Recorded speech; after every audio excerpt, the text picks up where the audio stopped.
राधे राधे दोस्तों। आज की कहानी बहुत ही मजेदार और हास्यप्रद होने वाली है, तो कहानी को अंत तक जरूर सुनिएगा। बात उस समय की है जब देहात के रास्तों पर गाड़ियों की जगह बैलों की घंटियां गूंजती थी और शाम होते ही नीम के पेड़ों पर परिंदों का शोर मच जाता था।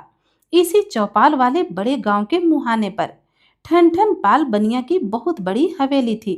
वैसे तो उस हवेली के भीतर अनाज के बड़े बड़े कोठे और पीतल के बक्से नोटों से भरे रहते थे, पर ठनठल गोपाल का दिल इतना छोटा था कि वह चींटी को भी आटा देता तो तराजू में तौल कर देता।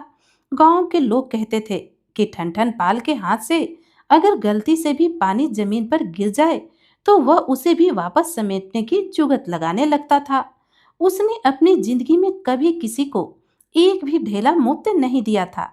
इसी ठनठन पाल की डेयरी पर एक भैंस बंधी रहती थी जिसका नाम था कजरी। कजरी जब 3 साल पहले इस घर में आई थी तब उसका बदन ऐसा था जैसे काले चिकने पत्थर को तराश कर बनाया गया हो। उसकी आंखों में एक अजीब सी चमक थी, सींग मुड़े हुए छल्लों के जैसे थे और उसकी चाल में ऐसा रोब था कि रास्ते के आवारा कुत्ते भी उसे देखकर दुम दबाकर एक तरफ खड़े हो जाते। मगर ठन ठन पाल के घर आकर कजरी के दिन ऐसे फिरे कि उसकी जवानी ढलते देर न लगी। अब बनिया ठन ठन पाल का सीधा सा गनीन था, कम से कम लगाओ और ज्यादा से ज्यादा निचोड़ लो। वो कजरी को खाने के नाम पर सिर्फ सूखी कड़वी का चूरा देता, कटी हुई कड़वी घास और सड़ा हुआ भूसा डालता, जिसमें ना तो कोई ताकत थी और ना ही कोई स्वाद। पानी भी बेचारी को तब नसीब होता जब वह प्यास के मारे खूंटे को ही अपने दांतों से चबाने लगती। मगर जब दूध निकालने का समय आता तो बनिया सुबह शाम बड़ी सी बाल्टी लेकर बैठ जाता और कजरी के थनों को तब तक मरोड़ता रहता जब तक कि आखिरी बूंद न आ जाए। कई बार तो वह दूध ना निकलने पर कजरी की पीठ पर लाठियां भी बरसा देता। बेचारी कजरी अपनी जुबान से कुछ कह नहीं पाती थी, बस अपनी बड़ी बड़ी कजरारी आंखों में आंसू भरकर छत की कड़ियों को तकती रहती और अपनी किस्मत को कोसती रहती। देखते ही देखते कजरी का वह मखमली काला बदन सूख कर हड्डियों का ढांचा बन गया। उसकी रीढ़ की हड्डी ऐसे ऊपर निकल आई जैसे किसी ने उसकी पीठ पर धारदार आरी रख दी हो। उसकी पसलियां दूर से ही गिनी जा सकती थी, मानो कोई पुराना बांस का पिंजरा धूल में पड़ा हो। अब कजरी की हालत यह हो गई कि वह सुबह एक बार बैठ जाती तो दोपहर तक उसे खड़ा करने के लिए बनिए को डंडे और लातों का सहारा लेना पड़ता। उसके थन पूरी तरह सूख चुके थे और वह अब एक सेर दूध भी नहीं दे पाती थी। गांव के लोग जब ठन ठन पाल की डेयरी के सामने से गुजरते तो बनिया को कोसते हुए कहते, अरे ठन ठन पाल, इस बेजुमार पर इतना जुल्म बंद कर। यह साक्षात लक्ष्मी है, इसे भूखा मारकर तू कौन सा धन इकट्ठा कर रहा। पाप का घड़ा एक दिन तो जरूर फूटता है। पर बनिया एक कान से सुनता और दूसरे से उड़ा देता। उसका ध्यान तो सिर्फ इस बात पर रहता कि आज दुकान पर कितना मुनाफा हुआ, बाजार में अनाज का क्या भाव मिला। मगर कुदरत का भी अपना एक नियम है, बिना तेल के दिया आखिर कब तक चलेगा। एक दिन कजरी के पैरों ने पूरी तरह जवाब दे दिया। वह सुबह उठी ही नहीं, उसकी आंखें पथरा गई, जीभ बाहर आ गई और उसके मुंह से सफेद झाग निकलने लगा। जब ठनठन पाल ने सुबह आकर देखा कि कजरी जमीन पर पसरी पड़ी है और हिल भी नहीं रही तो उसके तो हाथ पैर फूल गए। उसने डंडा मारकर देखा, उसकी पूंछ को जोर से मरोड़ कर देखा, पर कजरी ने सिर्फ एक ठंडी और दर्द भरी आह भरी और अपनी गर्दन को दोबारा धूल में डाल दिया। बनिया तुरंत समझ गया कि अब इस भैंस का अंत समय आ गया। अब यह 2-4 घंटे की ही मेहमान है। उसके सातिर दिमाग में तुरंत घाटे और मुनाफे का हिसाब किताब चलने लगा। उसने सोचा, अगर यह भैंस मेरे खूंटे पर मर गई तो गांव के चमार को बुलाकर इसकी लाश उठवानी पड़ेगी।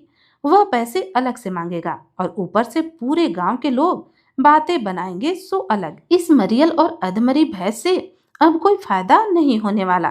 तभी उसके दिमाग में गांव के सबसे सीधे साधे किसान का चेहरा घूम गया। अब ठनठन पाल ने अपनी आंखों में नकली आंसू भरे, अपने चेहरे पर दुनिया भर की लाचारी और दुख ओढ़ लिया और सीधा उसके घर की तरफ दौड़ पड़ा ताकि इस मरती हुई आफत को किसी और के मत्थे मर सके, खुद का पैसा बचा सके। अब किसान गांव का ऐसा सीधा साधा भोला भाला नेक इंसान था जिसकी ईमानदारी की मिसाल पूरी पंचायत में दी जाती थी। किसान के पास अपनी कोई बहुत बड़ी धन दौलत या जमींदारी तो नहीं थी, बस 2 बीघा पथरीली खेत था और एक छोटा सा खपरेल का कच्चा घर था। लेकिन उसका दिल गांव के सबसे अमीर जमींदार से भी कहीं ज्यादा बड़ा था। उसके घर के आंगन में हमेशा चिड़ियों के लिए दाना और राहगीरों के लिए ठंडे पानी का घड़ा तैयार रहता था। पशुओं के प्रति उसका प्रेम ऐसा था कि रास्ते में किसी घायल कुत्ते को भी देख लेता तो अपनी पोटली से रोटी निकालकर उसे खिला देता। जब ठन ठन गोपाल बनिया हाँफते हुए, छाती पीटते हुए और रोने का ढोंग करते हुए उसके दरवाजे पर पहुंचा, तो किसान उस समय अपने बैलों के लिए सानी तैयार कर रहा था। बनिया को इस तरह सुबह सुबह बेहाल देकर किसान ने अपनी कुल्हाड़ी एक तरफ रखी और बोला, अरे साहूकार जी, राम राम, खैरियत तो है? आप इस सुबह इतने परेशान क्यों हैं? आंखों में आंसू क्यों हैं? कोई बड़ी आफत आ गई क्या? अब ठनठन पाल ने अपनी आंखों के कोनों को अपने कुर्ते से पोंछते हुए कहा, भाई क्या बताऊं, कलेजा फटा जा रहा। वह मेरी प्यारी भैंस जिसे मैंने अपनी सगी औलाद की तरह पाला पोसा, आज मौत के मुंह में है। वो तड़प रही है। मैं ठहरा दुकानदारी करने वाला बनिया, दिन भर दुकान पर तराजू बट्टा संभालूं, ग्राहकों से माथा पच्ची करूं या उस बेजुबान की दिन रात सेवा करूं। मुझसे उसकी यह तड़प और दर्द अब देखा नहीं जाता। गांव के सरकारी हकीम ने साफ कह दिया कि इसकी सांसें अब कोई सच्चा पुण्य आत्मा ही बचा सकता है, जिसकी नीयत साफ हो। मुझे पूरे गांव में तुम्हारे जैसा कोई दयालु और धर्मात्मा इंसान नहीं दिखा। तुम बड़े दयावान हो भाई। इस कजरी को अपने घर ले आओ, इसकी सेवा करके इसकी सांसें बचा लो। अगर तुम्हारी सेवा से यह बच गई तो यह तुम्हारी किस्मत होगी, और अगर इसके प्राण निकल गए तो कम से कम इसे किसी भले आदमी के हाथों मिट्टी तो नसीब होगी। मैं तुमसे एक ढेला भी नहीं मांगूंगा, बस मेरी कजरी की जान बच जाए। अब किसान तो ठहरा सीधा साधा। वह बनिया की इस गहरी चालबाजी और मक्कारी को रत्ती भर भी समझ न पाया। उसने सोचा कि साहूकार वाकई अपनी भैंस के दुख में तड़प रहा है, रो रहा है। किसान ने एक पल गवाए अपनी कुल्हाड़ी उठाई और कहा, साहूकार जी, आप हौसला रखो, चिंता मत करो। किसी तड़पते हुए पशु की सेवा से बढ़कर दुनिया में दूसरा कोई धर्म नहीं। मैं अभी आपके साथ चलता हूँ और उसे यहाँ ले आता हूँ। जब किसान ठनठन पाल के खूंटे पर पहुंचा तो उसने कजरी को जमीन पर बेजान पड़े देखा तो उसका कलेजा मुंह को आ गया। कजरी की आंखें आधी बंद थी, उसकी खाल उसकी पसलियों से चिपकी हुई थी और वह सांस भी बहुत मुश्किल से ले पा रही थी। ऐसा लगता था जैसे वह सिर्फ कुछ पलों की मेहमान हो। अब किसान ने बड़े प्यार से कजरी के सिर पर हाथ फेरा, उसकी आंखों से आंसू पोंछे और उसके कान में धीरे से बुदबुदाया, चल छोटी, मेरे घर चल, हिम्मत मत हारना, भगवान ने चाहा तो तू फिर अपने पैरों पर खड़ी होगी। अब किसान की आंखों में सच्ची दया के आंसू थे। किसान ने तुरंत अपने 2 भाइयों और पड़ोसियों को बुलाया और उन सब से मिलकर कजरी को एक बड़ी सी त्रिपाल पर जैसे तैसे लिटाया और घसीटते हुए बड़ी मशक्कत और पसीने से तरबतर होकर उसे अपने घर के छोटे से आंगन में लेकर आए। रास्ते में जो भी गांव वाला देखता कहता कि इसका दिमाग खराब हो गया, फिजूलन में एक मरी हुई और सूखी भैंस का बोझ अपने सिर पर उठा रहा। बनिया ने तो अपनी आफत इसके मत्थे मर दी। जब ठनठन पाल ने कजरी को अपने घर की सीमा से बाहर जाते हुए देखा तो मन ही मन एक बहुत बड़ी राहत की सांस ली। उसने खूंटे की धूल साफ की और हंसते हुए सोचा, चलो, मुफ्त में बड़ी आफत टली। अब इस मरी हुई भैंस को उठाने और दफनाने का पूरा खर्चा और बदनामी किसान उठाएगा। इधर किसान ने कजरी को अपने आंगन में सबसे ठंडे, हवादार और छायादार कोने में लिटाया, जहां नीम की ठंडी हवा आती थी। उसने तुरंत अपनी पत्नी से कहा वह घर में रखा पुराना गुड़, अजवाइन और मेथी लेकर आए। किसान जानता था कि कजरी को इस समय दवाइयों से ज्यादा प्यार, गर्माहट और देसी खुराक की जरूरत थी, और उसने उसी वक्त कजरी को मौत के मुंह से निकालने का अपना अभियान शुरू कर दिया। कजरी की हालत इतनी ज्यादा खराब हो चुकी थी कि पहले 3 दिन और 3 रात उसने अपना मुंह तक नहीं खोला और ना ही पानी की एक बूंद पी। अब ठनठन पाल, अब किसान और उसकी पत्नी रात भर सोते नहीं वे थे। दोनों बारी बारी से कजरी के सिर को अपनी गोद में लेकर बैठते थे और चम्मच से उसके मुंह में गुड़ का गुनगुना पानी, सोट और अजवाइन का काढ़ा अर्घ डालते रहते थे। अब किसान रोज सुबह शाम कजरी के पूरे ठंडे बदन पर सरसों के तेल में लहसुन पकाकर मालिश करता, ताकि उसकी जकड़ी हुई नसें फिर से खुल सके और उसके शरीर में खून का दौरा बढ़ जाए। गांव के लोग रोज उसके घर के चक्कर काटते और कहते, अरे क्यों अपनी जान आफत में डाल रहा, क्यों अपना पैसा और समय बर्बाद कर रहा, यह भैंस अब किसी कीमत पर बचने वाली नहीं। बनिया ने इसका पूरा सत और खून निचोड़ लिया। अब इसकी अब इसकी मिट्टी ठिकाने लगाने की तैयारी कर। मगर किसान का भी एक ही अटल जवाब होता, जब तक इसकी सांस चल रही मैं आस नहीं छोड़ूंगा। सेवा करना मेरा काम है, बाकी सब उस ऊपर वाले के हाथ में है। चौथे दिन की सुबह जब चिड़िया चचहा रही थी, तब एक बड़ा चमत्कार हुआ। कजरी ने धीरे से अपनी पूंछ हिलाई, एक गहरी सांस ली और अपनी दोनों आंखें पूरी तरह से खोल दी। उसने अपने सामने थके हुए चेहरे के साथ खड़े किसान को देखा, मानो अपनी बेजुबान आंखों से उसका शुक्रिया अदा कर रही हो कि उसने उसे मरने नहीं दिया। अभी किसान की खुशी का कोई ठिकाना न रहा। वह खुशी के मारे नाच उठा। उसने तुरंत अपने खेतों की तरफ दौड़ लगाई और सबसे नर्म हरी हरी ताजी घास काटकर एक टोकरी में ले आया। उसने कजरी के मुंह के सामने वह हरी घास रखी। कजरी ने धीरे धीरे अपनी सूखी जीभ निकाली और घास को चबाना शुरू कर दिया। यह सुंदर नजारा देखकर किसान और उसकी पत्नी की आंखों से खुशी के आंसू निकल पड़े। अब किसान की दिनचर्या पूरी तरह से कजरी के इर्द गिर्द बदल चुकी थी। वह अपने खेतों का काम जल्दी जल्दी निपटाता और अपना पूरा समय कजरी की सेवा में लगा देता। वह अपनी तंगहाली के बावजूद बाजार में से स्पेशल सरसों की खली, चने का चूरा, बिलौने या बाजरे का दलिया खरीद कर लाता और उसे उसे खिला देता। महीना बीतते बीतते महीना बीतते बीतते कजरी के बदन में ऐसा अभूतपूर्व बदलाव आने लगा कि देखने वाले दंग रह गए। जो पसलियां पहले बांस के पिंजरे की तरह बाहर निकली हुई थी, उन पर अब मांस चढ़ने लगा था। उसकी सूखी और खुरदरी त्वचा फिर से चिकनी और मखमली और गहरे काले रंग की होने लगी। अब किसान रोज दोपहर को उसे गांव के बड़े तालाब पर ले जाता, उसे अपने हाथों से रगड़ रगड़ कर नहलाता और उसके मुड़े हुए सींगों पर सरसों का तेल मलता, जिससे उसके सींग रात के चांद की तरह चमकने लगे थे। 2 महीने होते होते कजरी इतनी तंदुरुस्त और भारी भरकम हो गई कि अब उसकी चाल में वही पुराना शाही रुबाब लौट आया। उसकी पीठ इतनी चौड़ी और गोल मटोल हो गई कि अगर उस पर पानी का बड़ा घड़ा रख दिया जाए तो वह भी नीचे ना गिरा। अब वह गांव की सबसे सुंदर, तंदुरुस्त और तगड़ी भैंस बन चुकी थी, जिसे देखकर हर कोई उसकी तारीफ करता। और सबसे बड़ी बात तो यह कि कजरी ने अब दूध देना शुरू कर दिया। पहले दिन जब किसान ने कजरी का दूध दूहना शुरू किया तो घर की छोटी बाल्टी पहली ही धार में पूरी तरह भर गई। उसे दूसरी बाल्टी लानी पड़ी। कजरी दिन में 2 बार गाढ़ा, खुशबूदार और मलाईदार दूध देने लगी। वह रोज 10 सेर दूध देती, जिसे देखकर पूरे गांव के लोग अपने दांतों तले उंगली दबा लेते। किसान का छोटा सा घर अब दूध, दही और सफेद घी से भर गया। उसके बच्चे जो पहले रूखी सूखी रोटी खाते, अब उनके चेहरों पर भी दूध घी खाकर लाली आ गई थी। अब किसान के परिवार का एक अनमोल हिस्सा बन चुकी थी। वो किसान की पदचाप सुनते ही अपने गले की सांकल और घंटियां बजाने लगती, अपनी पूंछ हिलाती और प्यार से उसका हाथ और चेहरा चाटने लगती।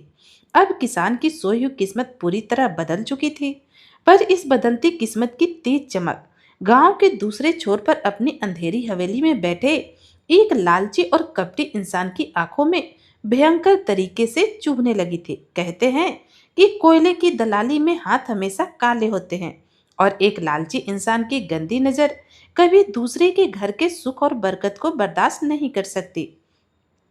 ठन पाल बनिया अब ठन पाल बनिया अपनी दुकान की गद्दी पर बैठा बैठा दिन भर ग्राहकों को कम तौलता रहता, पर उसके कानों में दिन भर यही खबर आती रहती कि किसान की भैंस ने आज इतना दूध दिया, किसान के घर आज इतना घी बना, वह इतना अमीर हो गया।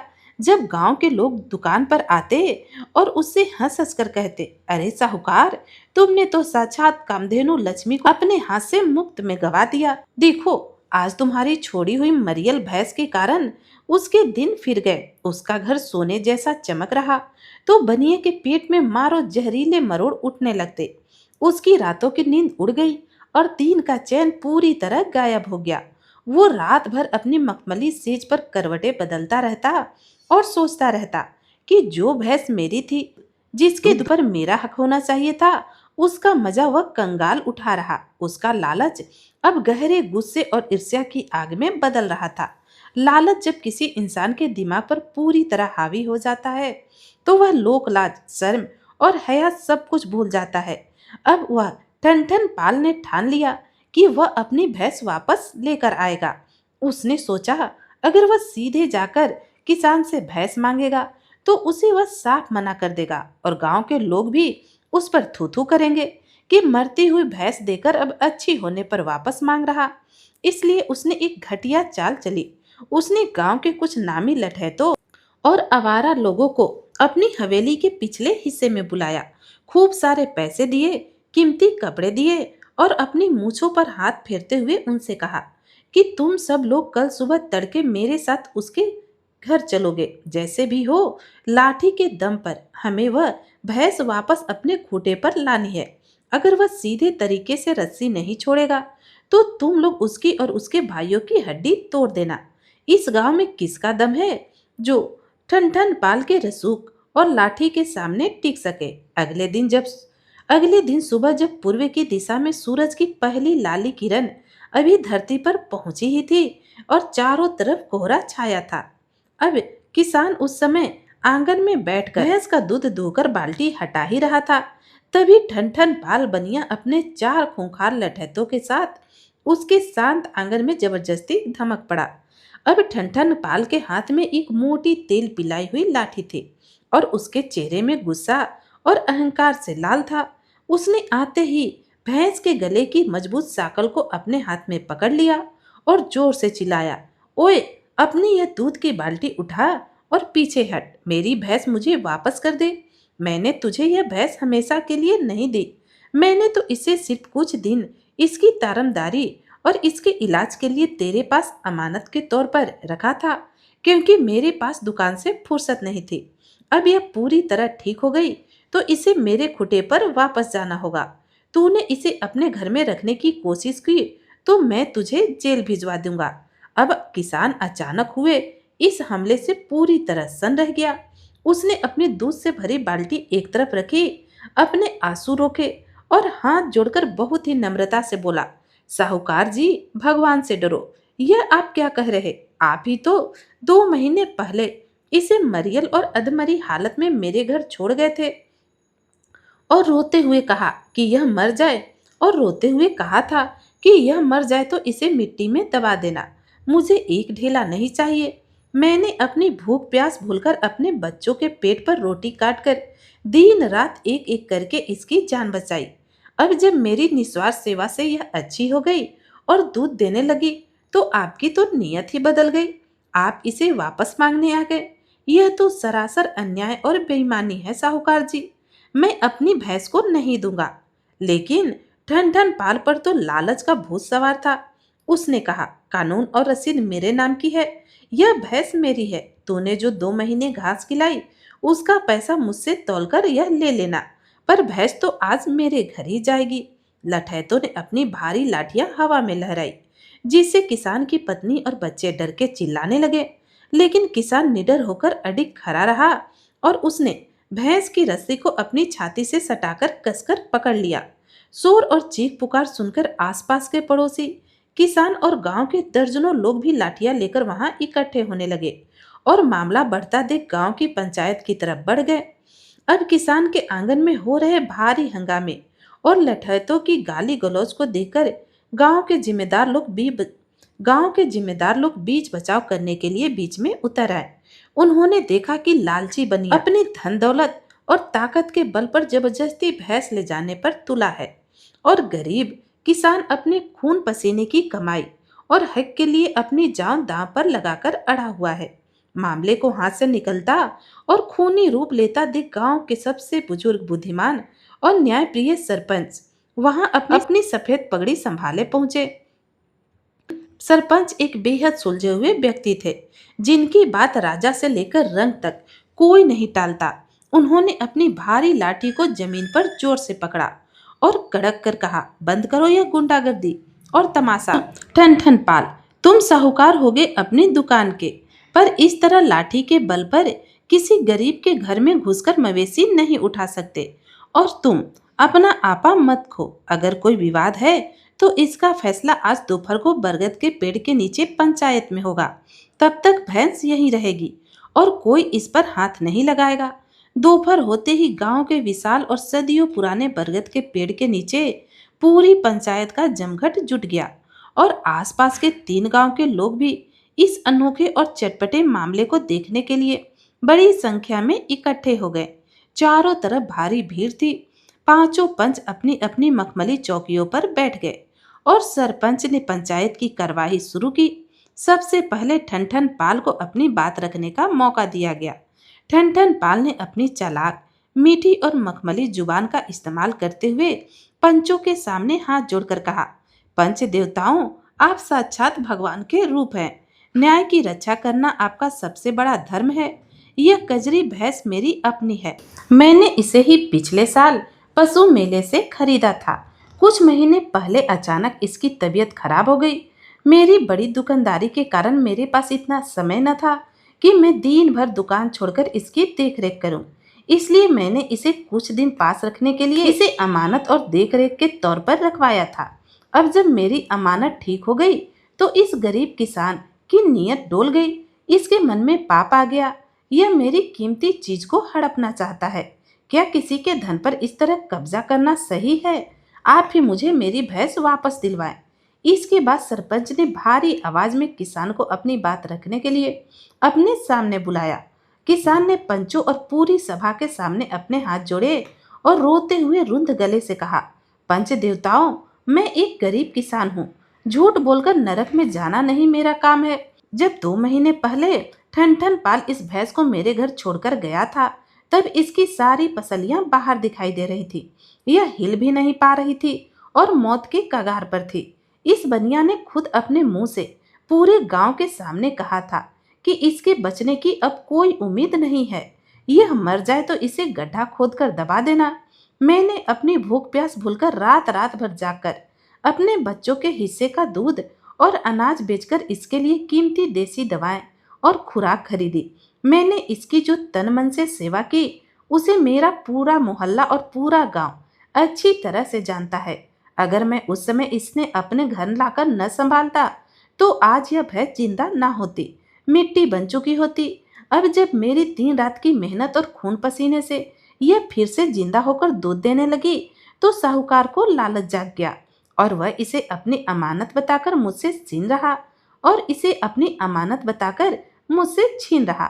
आप ही न्याय करें, नहीं तो मेरा भगवान से भरोसा उठ जाएगा। अब किसान की बात सुनकर पूरी पंचायत में सन्नाटा छा गया। पंच आपस में कानाफूसी करने लगे और अपने सिर हिलाने लगे। वाकई मामला तो बहुत पेचीदा था। एक तरफ कानूनन मालिक ठनठन पाल बनिया था, जिसके पास भैंस को खरीदने की पक्की सरकारी रसीद थी, और दूसरी तरफ नैतिक आधार पर वह नेक दिल किसान था, जिसने अपनी निस्वार्थ सेवा से एक बेजुबान को नया जीवन दान दिया था। अब सरपंच ने अपनी आंखें बंद की और कुछ देर तक गहरे विचार में डूब गए। वह जानते थे अगर भैंस बनिया को दी गई तो यह सरासर अन्याय होगा, और अगर किसान को दी गई तो बनिया अदालत जा सकता था। कुछ देर के बाद सरपंच ने अपनी आंखें खोली और एक अनोखा फैसला सुनाने का मन बना लिया, जो देहात के इतिहास में बिल्कुल नया और तार्किक था। अब सरपंच अपनी घनी मूंछों पर हाथ फेरा और अपनी भारी आवाज में बोला, पंचों ने दोनों पक्षों की सारी बातें और दलीलें ध्यान से सुन ली। यह मामला सिर्फ एक भैंस का नहीं, बल्कि इंसान की मेहनत और मालिकाना हक के बीच के संतुलन का है। इसलिए इस पंचायत का अंतिम फैसला यह है कि इस विवाद का निपटारा कोई इंसान या कागज नहीं, बल्कि खुद गांव का बड़ा धर्म तराजू करेगा। हाँ, कजरी भैंस और ठनठन पाल बनिया को एक बड़े तराजू में आमने सामने तोला जाएगा। यह सुनते ही पूरी पंचायत और भीड़ में कानाफूसी होने लगी। लोग एक दूसरे का मुंह ताकने लगे कि सरपंच जी का दिमाग तो नहीं चला गया। भला एक विशाल भैंस और एक मामूली इंसान का वजन कैसे बराबर होगा? भैंस तो हमेशा भारी ही होगी। सरपंच ने अपनी लाठी को हवा में लहराया और बोला, सब लोग चुप हो जाओ और नियम कान खोलकर सुन लो। एक पड़ले पर कजरी भैंस खड़ी होगी, लेकिन हम सब जानते हैं कि एक तंदुरुस्त भैंस का वजन किसी भी अकेले इंसान से कहीं ज्यादा होता है। इसलिए न्याय का तराजू बिल्कुल बराबर करने के लिए दूसरे पड़ले पर ठन ठन पाल बनिया बैठेगा और बनिया के साथ उस पड़ले पर उसका कीमती अनाज, सोना, चांदी, कपड़े या लोहे के भारी बाट रखे जाएंगे, जितने में यह भैंस तौल में बिल्कुल बराबर आ जाए। सरपंच ने अपनी बात पूरी करते हुए आखिरी और सबसे कड़ा नियम सुनाया। अगर बनिया अपनी धन दौलत, अनाज या भारी बाट रखकर भैंस के वजन की पूरी बराबरी कर लेता है, तो तराजू कांटा में बीच में आ जाएगा। तो यह माना जाएगा कि बनिया सचमुच कजरे की असली कीमत चुकाने के लायक अमीर और सच्चा मालिक है और भैंस उसकी हो जाएगी। लेकिन अगर बनिया तराजू को बराबर करने के चक्कर में कंजूसी कर गया तो उसका सारा सामान मिलाकर भी भैंस का पड़ला भारी रहा, तो इसका मतलब साफ होगा कि किसान की सेवा की कीमत बनिया की पूरी दौलत से भी भारी है। उस हालत में जितना भी कीमती सामान और अनाज बनिया ने तराजू पर चढ़ाया होगा, वह सब हर्जाने और मजदूरी के तौर पर किसान को दिया जाएगा। भैंस भी हमेशा के लिए किसान की हो जाएगी।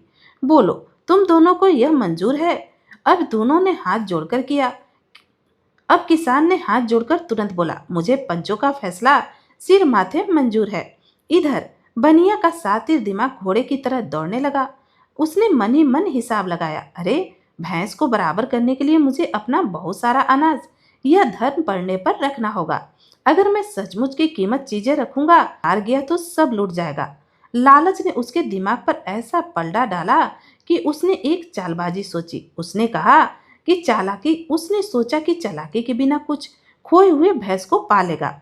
उसने सोचा, मैं तराजू पर अनाज की बोरियां तो रखूंगा, लेकिन उन बोरियों के ऊपर ऊपर अनाज होगा, नीचे सूखी मिट्टी और भारी पत्थर होंगे, और मैं खुद भी अपने कपड़ों के भीतर लोहे का भारी भारी बाट छुपा कर रख लूंगा, ताकि कम से कम अनाज में भैंस का वजन बराबर हो जाए। मुफ्त में भैंस भी मिल जाएगी और मेरा अनाज भी बच जाएगा। बनिया दांत निकालकर हंसा और बोला, सरपंच जी, मुझे मंजूर है। कल सुबह यह होगी। रात भर बनिया अपनी हवेली के पिछवाड़े चोरों की तरह बोरियों में मिट्टी और पत्थर भरता रहा और अपने कुर्ते की गुप्त जेबों में लोहे के भारी भारी बाट सिलता रहा, इस घमंड में कि कल वह पूरी पंचायत को बेवकूफ बना देगा। अगली सुबह गांव के बड़े अखाड़े में मेले जैसा माहौल था। दो विशाल महुए के पेड़ के नीचे एक मजबूत मोटा बाटी यानी सहतीर बांधा गया था, जिससे गांव का सबसे बड़ा धर्म तराजू लटकाया गया था। इस तराजू का इस्तेमाल फसलों की बड़ी बोरियों को तौलने के लिए होता था। रस्से इतने मोटे थे कि उन्हें 10 आदमी मिलकर भी न तोड़ पाए। एक तरफ पूरा गांव तमाशा देखने खड़ा था और दूसरी तरफ पंच अपनी कुर्सियों पर विराजमान थे। भैंस को भैंस को किसान प्यार से पुचकारते हुए लाया। भैंस आज बहुत शांत थी, जैसे उसे पता हो कि आज उसके भाग्य का फैसला होने वाला है। सरपंच के इशारा करते ही 4 मजबूत जवानों ने भैंस को भैंस को पुचकार कर तराजू के पहले विशाल पड़ले पर खड़ा किया। जैसे ही भैंस पड़ले पर आई, उसका भारी भरकम तंदुरुस्त बदन नीचे की ओर बैठ गया। वो पड़ला पूरी तरह से जमीन से सट गया और दूसरा पड़ला हवा में। अब बारी आई बनिए की। बनिया अपनी भारी धोती और कुर्ते को संभालते हुए धीरे धीरे आगे बढ़ा। उसके चलने की आवाज से ही लग रहा था वह कोई भारी धातु लाद कर ला रहा। बनिया फुर्ती से उठकर दूसरे पड़ले पर बैठ गया। उसके बैठते ही उसके नौकरों ने मिट्टी और पत्थरों से भरी वे भारी बोरियां पड़ले पर लादनी शुरू कर दी, जिनके ऊपर थोड़ा थोड़ा अनाज बिखरा हुआ था। बनिया अपनी धोती के भीतर हाथ डालकर छुपाए हुए लोहे के भारी भारी बाट भी पड़ले पर सजाने लगा। वो चिल्लाया, बोरियां रखो, आज मैं इस भैंस को बराबर करके ही दम लूंगा। कजरी भैंस इतनी तंदुरुस्त थी कि उसका पड़ला 10 से मस नहीं हुआ। बनिया ने पूरी ताकत लगा दी और नौकरों से कहकर पत्थरों से भरी आखिरी 2 भारी बोरियां भी पड़ले पर रखवा दी। अब बनिया के पड़ले पर इतना अतिरिक्त वजन आ चुका था कि वह पड़ला धीरे धीरे हवा में हिलने लगा। बनिया खुश होकर चिल्लाया, देखो देखो, मेरा पड़ला नीचे आ रहा, भैंस मेरी है। लेकिन लालच में भूल गया कि लकड़ी और रस्सियों की भी एक सीमा होती है। पत्थरों और लोहे के बाटों का वजन इतना ज्यादा हो गया कि तराजू के मुख्य रस्सी चरमराने लगी। जैसे ही बनिया ने पल्लू को और झुकाने के लिए उस पर जोर से छलांग लगाई, एक भयानक आवाज हुई, चर्राक धड़ाम। ज्यादा वजन और बनिया की इस छटपटाहट के कारण उस पल्ले की मुख्य रस्सी टूट गई। पल्ला नीचे गिरा और चंदूलाल और बनिया अपने सारे पत्थरों, मिट्टी की बोरियों और लोहे के बाटों समेत सीधा नीचे बने गोबर के बड़े से ढेर में औंधे मुंह जा गिरा। उसकी धोती खुल गई, उसके सारे छुपे हुए नकली पत्थर बाहर बिखर गए और चालाकी सरपंच के सामने आ गई। पूरा चेहरा और बदन गीले गोबर से सन गया। यह नजारा देखकर पूरे गांव में हंसी का फवारा फूट गया। बनिया की चोरी पकड़ी जा चुकी थी। अब सरपंच अपनी जगह से उठे और अपनी लाठी जमीन पर पटकी और कड़कती आवाज में कहा, शांत हो जाओ सब, न्याय हो चुका है। तराजू ने तो फैसला किया ही था, पर इस टूटे पड़ने ने बनिया की नीयत का असली वजन भी दिखा दिया। बनिया ने पंचायत को धोखा देने की कोशिश की। अब बनिया पूरी तरह हार चुका है। यह भैंस आज से हमेशा के लिए इस किसान की हुई। इसके साथ ही बनिया ने जो तराजू पर सामान चढ़ाया था वह जब्त किया जाता है। बनिया को अलग से 5 क्विंटल असली अनाज किसान को हर्जाने के तौर पर देना होगा। गोबर में सना हुआ ठनठन पाल अपनी टूटी हुई कमर पकड़कर रोता और कहारता हुआ वहां से भाग खड़ा हुआ। किसान ने कजरी को गले लगा लिया। पूरे गांव ने सच्चे न्याय का स्वागत किया। तो दोस्तों, यह कहानी यहीं समाप्त होती है। अगर आपको यह कहानी अच्छी लगी हो तो प्लीज इसे लाइक करें, शेयर करें और अगर चैनल पर नए हैं तो प्लीज चैनल को सब्सक्राइब करें। तो फिर मिलती हूँ एक नई कहानी के साथ। तब तक के लिए राधे राधे।